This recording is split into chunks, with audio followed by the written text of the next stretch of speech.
It's time for Green Visions, a KUMD production to encourage green thinking and green actions.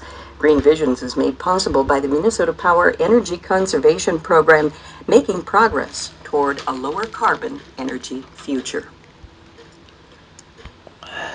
Yesterday, there was a tour, Here we a go. press event and a tour to witness the impact of drought and the Line 3 construction on the headwaters of the Mississippi.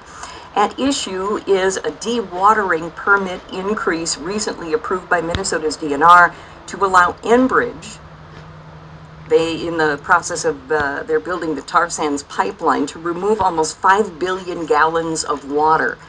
Folks are obviously concerned all across the state. This is the third driest year in 127 years, and a lot of communities are experiencing drought. We're seeing some historically low water levels, and so this event was scheduled yesterday to give folks the opportunity to see and invite the news media to come and see and report firsthand about the effects of the drought on the Mississippi. Dr. Christy Dolph joins us this morning. She is a research scientist with the Department of Ecology, Evolution, and Behavior at the University of Minnesota. Christine, good morning. Thanks so much for being our guest. Good morning. Thanks for having me. So tell us where everyone met yesterday, and tell us a little bit about what you saw as you took part in this press event and tour. Yeah, so the event yesterday started off at the headwaters of Mississippi River in Itasca State Park. And, you know, we gathered there with community members and indigenous organizers and leaders, scientists, healthcare providers. And we were really there to draw attention to the water, to, you know, provide an opportunity for people to see, you know, with their own eyes what the condition of the river is. As you mentioned, it's you know, historic low levels that we're experiencing and seeing up in northern Minnesota. And so, you know, we invited decision makers and representatives from really all around the region. 10 governors were invited from states that, you know, border the Mississippi River. And just really wanted to give the opportunity for people to see the conditions that are happening up north. Did the governors accept that invitation? Were any governors present? No, no governors were present, so we had, you know, 10 empty chairs sitting there, you know, providing the opportunity for governors to engage around this issue, and all were invited, and none came. So what happened then? As where did you go after that?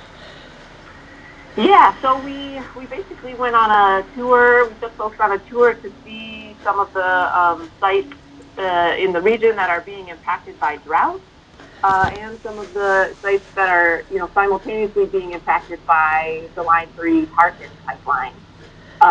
So we took a visit to Upper Rice Lake, where indigenous folks like Bob Shimmick and others, you know, really demonstrated the incredibly low water levels that are on that lake, and talked about the importance of that lake for wild rice, to the people of White Earth and the people of that region.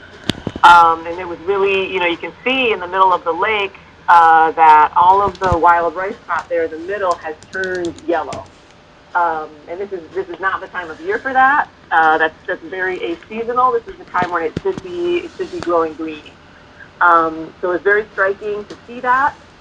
And then we subsequently went to the Mississippi River, where Enbridge is currently drilling under the river to install their pipeline. And so that's where we ended up yesterday. What happened yesterday? I've gotten a series of emails talking about a Frac-out. I confess I don't know what a Frac-out is. What happened yesterday? Yeah, so just to talk about what a frac-out is. So Enbridge is installing their pipeline across more than 200 streams and rivers in northern Minnesota. And there's two ways they do that. One is they basically just cut an open trench across the stream bottom and lay the pipe in, and that's quite disruptive to the local and downstream stream environment. But there's a second way that they use. It's called horizontal directional drilling, or HDD, and they essentially drill a tunnel underneath the river or underneath the wetland and install the pipe that way underneath the channel itself. But in order to drill that tunnel, they need a huge drill, a drill bit. They have to lubricate the drill bit with something called drilling fluid. And it is possible that if the tunnel they're drilling loses structural integrity, or if groundwater is actively upwelling through that tunnel, that drilling fluid can be leaked or spilled or released out into the environment. And when we were at the headwaters yesterday with folks, people noticed that Enbridge, the workers started to get out cleanup equipment, and folks from the road could see that Enbridge had a spill while we were there. In real time, there was drilling fluid that had been spilled over an area of wetlands immediately adjacent to the river. So what happened? Did the group of people or did water protectors talk with folks? What happened there? Yeah, well, I think folks were trying to get a sense of the size of the spill. I think some water protectors took some footage of the spill and Enbridge workers, trying to sweep the spill fluid into an area that they were trying to vacuum it up. I think, what's concerning is I think the concern that people were expressing at the site is that, there's no state agency monitors present. And so these spills are happening. And so if water protectors or other folks weren't on site, the concern is how would anybody even know these spills are happening? And I think, my concern is that the state agencies responsible for monitoring this, so Minnesota Pollution Control Agency, Minnesota DNR, I think they should know how important this project is, how concerned people are about the impact.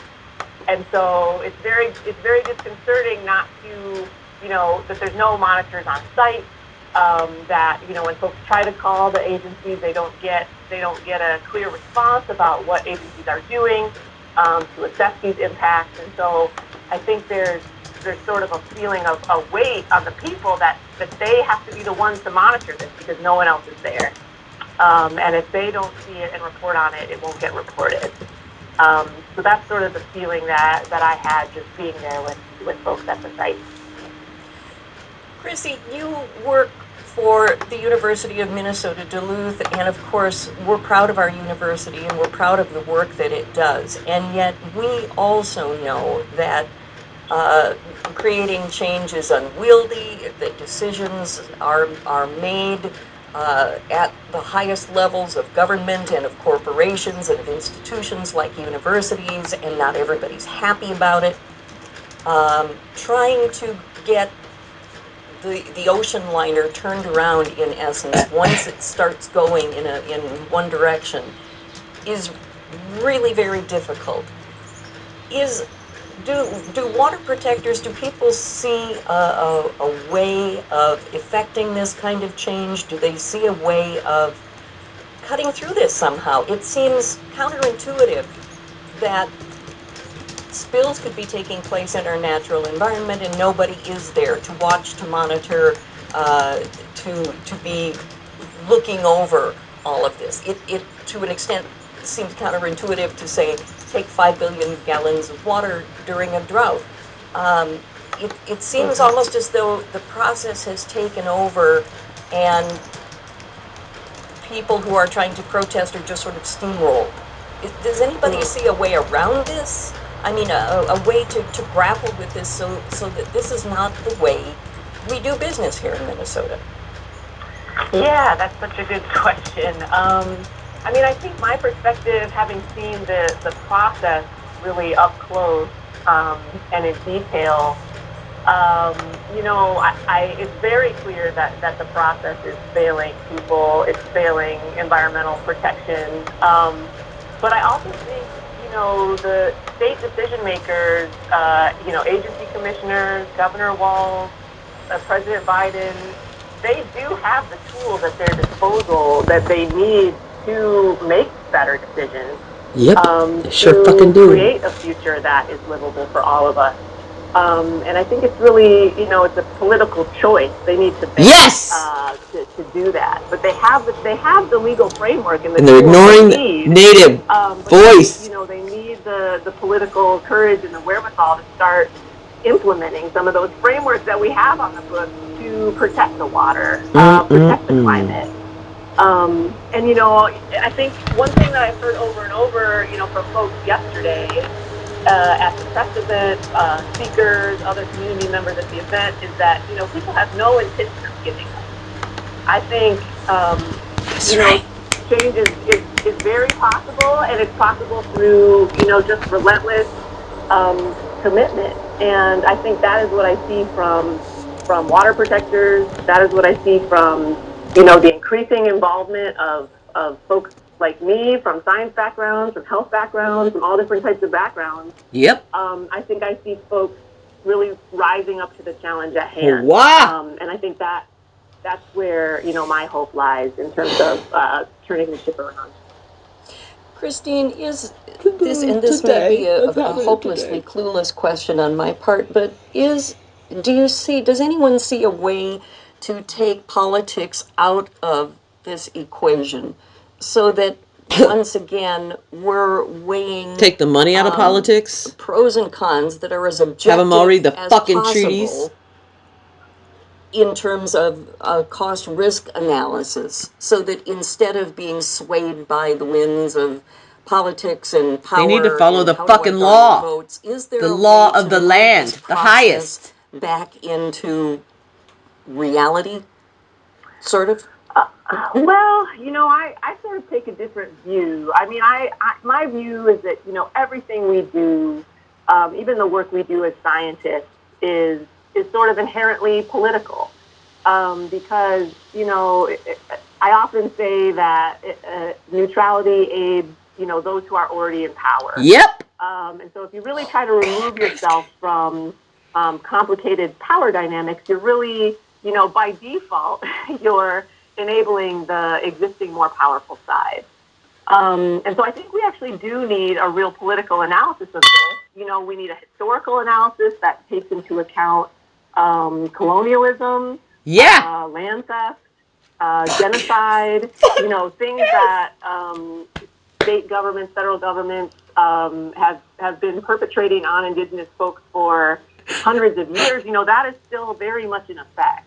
And I don't think there's a way for us to grapple with this issue without addressing those. So I think in order to, protect the land and the water, we actually really have to go to the root of what's wrong. The root of what's wrong with, in terms of some of these systems that are still dominated by colonial thinking that doesn't, give full recognition to sovereign tribal nations, to folks who are really concerned about protecting the water. So that's my perspective, is that we actually can't dodge these elements of power. We really have to go there, and we have to take them on with a lot of care, and care for each other, and dedication. Oh my God. Christy, thank you so much for joining us this morning. It was great to have you here. Thank you for sharing your experience yesterday. I appreciate it very, very much. Yeah, thanks so much for having me. Dr. Christine Dolph joined us this morning as our guest on Green Visions.